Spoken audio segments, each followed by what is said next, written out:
story develops against the background of the Holocaust, as Camus tells us he lives only a short distance from the Jewish quarter, and that, quote, "I am living in the site of one of the greatest crimes in history."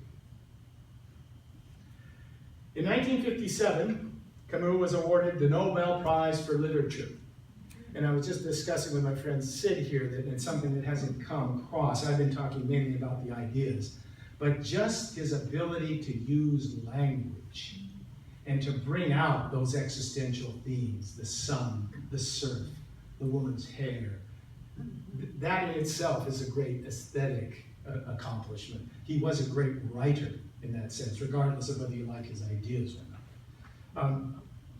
He's awarded it for, not for any one work, but for his important literary production, with clear-sighted earnestness, illuminates, and this is what's probably important, the problems of the human conscience in our times. He's dealing with big, big issues.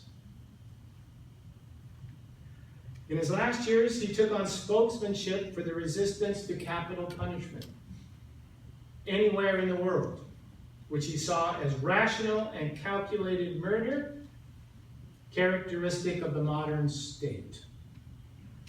The modern state does it politically to its opponents, and individuals then fall under that regimen. What really opposes it is rational. He can understand a little bit passionate murder. Let's say Rousseau. It's irrational, but he can understand it.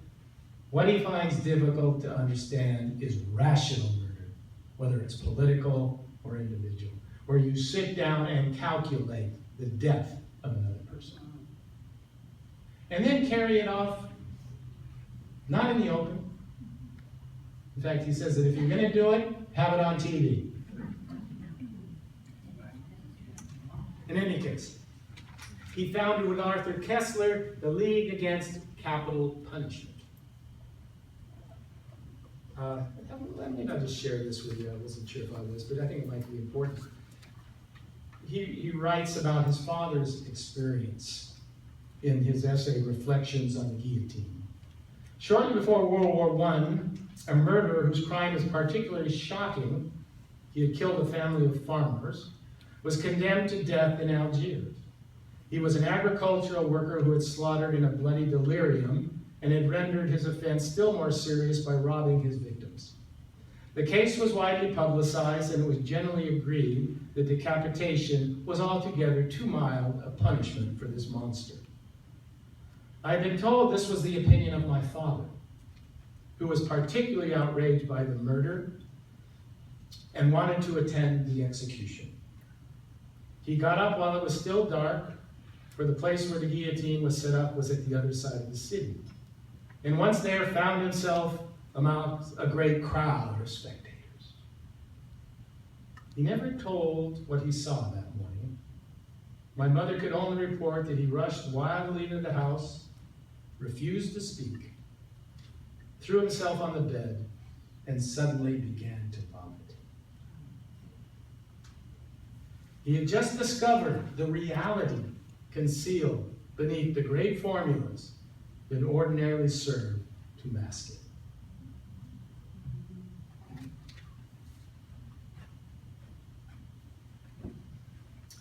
Albert Camus died on January 4th, 1960, in an auto accident near the small town of Biblay. In his coat pocket lay an unused train ticket. He had planned to travel by train, but at the last moment, at the insistence of his publisher, went by car instead. An absurd ending, perhaps. The driver, his publisher, and close friend also perished. Two of Camus' works were published posthumously. The first, entitled A Happy Death, which was written 2 years before The Stranger, but published sort of like the one that's going, Harper Lee, yeah, he had written another book before The Stranger, and so this was published later. And then an unfinished novel called The First Man. which was based on an autobiography of his growing up in Algeria. Okay, in review, what are the major existential themes found in Camus' work? First, there's the idea of the absurd, or the contradiction between man's desire for rational meaning and the cold, irrational facts of the universe. In spite of the human nostalgia for unity, for absolutes, for a Father up there who will take care of all of us, despite this is Camus' position, the universe remains silent and indifferent. Between this yearning of the two, we find that the gap can never be filled. This creates a paradox, which we've talked about before, and the absurd is born of this paradox. This is not a situation he likes. He's not, and this is, Nietzsche wasn't happy that he pronounced God dead. He was just looking at reality and saying, this is what it appears to me to be. There's overwhelming evidence, in my view, that this is the case. I don't like it. I prefer that there be meaning, love, joy, eternity, wonder, fun. But that nostalgic view for that and what his intelligence tells him creates this gap. How do you fill it? A lot of people fill it with denial. They don't fill it. They don't face it. All they're concerned about is how many points did Kobe score. In any case, in this way he's reminded of the great French writer Pascal, who said, the one thing a human being cannot do is sit alone in a room. We need to keep ourselves busy. We don't want to be alone. We don't want to look inside. In any case, as he states, the heart within me I can feel and I judge that it exists. This world I can touch and likewise judge that it exists. There ends all my knowledge, the rest is construction. I don't know much about anything, really. Anything I claim to know is probably cultural construction. All I know is that I'm here and that there's a world. And even then, perhaps I don't even know that. Given the absurd and the acceptance that life has no meaning, the primary questions become, is murder possible, especially in the name of some idealistic cause? And is suicide permissible? Camus' answer to both is no. No murder, because it, as we said before, is premised on the belief in absolutes. A person murders in the name of an ideology because they believe they are absolutely right. This is actually very close to what Gandhi felt about truth. He believed there was truth, but also believed that nobody knew it. As a result, you had to be nonviolent. It was the whole premise of his nonviolent philosophy. Violence is based on absolute knowledge. Nonviolence always admits, I might just be wrong. And no to suicide because it is a failure of courage. Courage to say yes to the simple aspects and beauty of life. Friendship, a good dinner, a well-struck drive.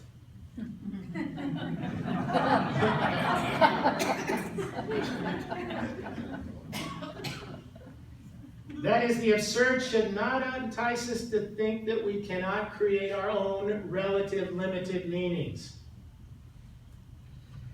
He was not a nihilist. He wrote to a friend, if nothing had any meaning, you would be right, but there is something that still has a meaning, and that is the meaning that can be created, however provisionally and unstably, by our own decisions and interpretations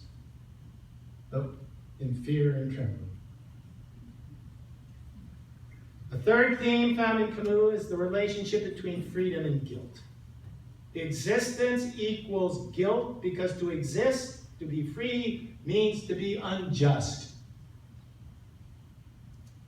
This is because individuality cannot encompass in action or thought the universality required of absolute justice. Anybody here absolute justice? Anybody here been filled with absolute justice? Camus would say it's impossible. An individual cannot express absolute justice. You can make efforts towards justice, but absolute justice would mean that you had to be universal. Only God, and that's why God in the old system was granted absolute justice. Any individual cannot do that by definition. How many people? Yeah, okay. So if not overtly, okay, you might say, I've been a pretty good person in my life. I haven't done anything wrong overtly. But he's talking about deeper things than that. What are all your connections structurally with injustice? Maybe you want to take a look where your clothes are coming from. Yeah. Does that connect you in any way with the injustice that is being done, perhaps? That's what he's talking about. That's the original sin. The very structure of humanity makes us incapable of complete justice. We are guilty, if not in actual deed, at least in our connections. Camus would argue that anyone who supported the Iraq War is responsible for all the deaths. Just as responsible as someone who pulled the trigger. That's scary stuff. That's why freedom is seen to be not this wonderful thing. It's here, we have to live with it.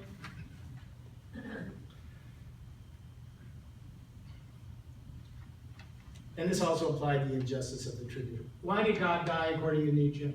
Two reasons: science and the question of evil. God was seen to be unjust. Why does God allow these things to happen? You read any of the atheist works, those are the two areas they will focus on. One, science has shown us that the universe is such that it doesn't need a creator. And second, the injustice of creation. So, he's dealing with all of this. And where does that leave us? We're guilty. If we're honest. If we're honest. Now, for many people, that's a very difficult thing to do. Have you ever if you read about psychoanalysis, it's a barrier to break through that with people. They're always in some sense of denial. And maybe rightfully so, because of the pain involved. The pain involved in accepting my connections. And when he gets the next step, not what you've done, and this is also was in Christian theology, but what you didn't do. He didn't stop the woman jumping off the bridge. He didn't push her. But he didn't stop her. So that adds another layer. Now you can throw your hands up where Camus says you have to face this. But traditionally, how was that answered? In traditional Western culture, you had someone that took that sin for you. That's what Christ's sacrifice on the cross was all about. A very rational answer to human guilt. If you take Camus' position. Guilt of that depth cannot be handled psychologically. You need to have something take it from you. Or as Nietzsche says, you got to be able to forget. You got to forget. So this is a major theme. And this requires honesty. This is this continual sense in existential literature of authenticity. That's what authenticity is. Be honest. If not with others, at least with yourself. It's difficult to be honest with others. Why? What do we fear? We fear their judgment. Okay? We fear that if they really knew this about me, they might reject me. So he's not claiming that you should run around confessing yourself to everyone, but be honest with yourself. Be honest with yourself. He also spoke out against totalitarian systems, anti-system. He was in the French resistance. Of the Nazi occupiers, he wrote of those who collaborated with them. Now the only moral value is courage. which is useful for judging the puppets and chatterboxes who pretend to speak for the people, the Vichy regime. And again, we mentioned his falling out with Sartre over what was going on in Russia and in Eastern Europe. He wrote an essay called The Blood of the Hungarians in 1957. So he was known for standing up for rights of human beings in the face of these totalitarian systems. And this was because he saw totalitarianism as an example of what happens when human beings are dominated by the herd or the crowd. Here he has similarities with Kierkegaard, with Nietzsche, the crowd, and the leader who promises the crowd what they want. Promises the crowd what they want. So in conclusion, what value for humanity can we see from Camus' works? I would sum it up under human solidarity. He's perhaps a wonderful ideal of humanism.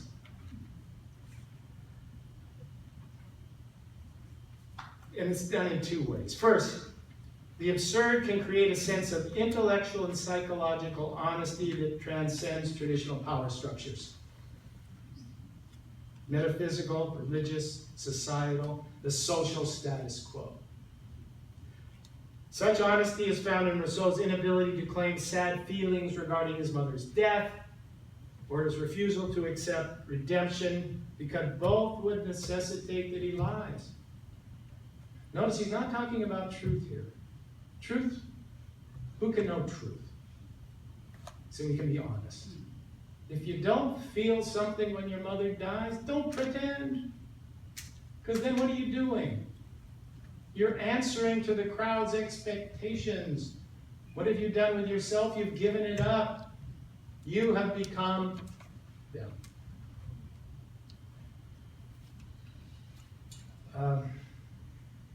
And this is a struggle. This is a struggle. Second, the confrontation with the absurd allows us to acknowledge suffering and death as man's common enemy. We all suffer, we all die. That in itself should give us some sense of human solidarity. It also allows us to question certain moral beliefs and injunctions within the frameworks of various systems that justify in any way human suffering. There's a Buddhist sort of underlying notion here, right? What you should be concerned about foremostly, and this is why Dr. Ryu becomes such, is eliminating suffering. That's all he does. He doesn't do it in the name of some system. He doesn't do it in the name of salvation. He does it because he does it. Because it's worthwhile to alleviate human suffering. This is one of the messages of the play, where, as I mentioned, Rue does this wonderful, heroic effort. His wife dies. He ends up not being rewarded. So let us end with this statement by Rue as to why he wrote his chronicle. That he should not be one of those who held their peace, but should bear witness in favor of those plague-stricken people, so that some memorial of the injustice and outrage done them might endure. And to state quite simply what we learn in a time of pestilence, that there are more things to admire in men than to despise.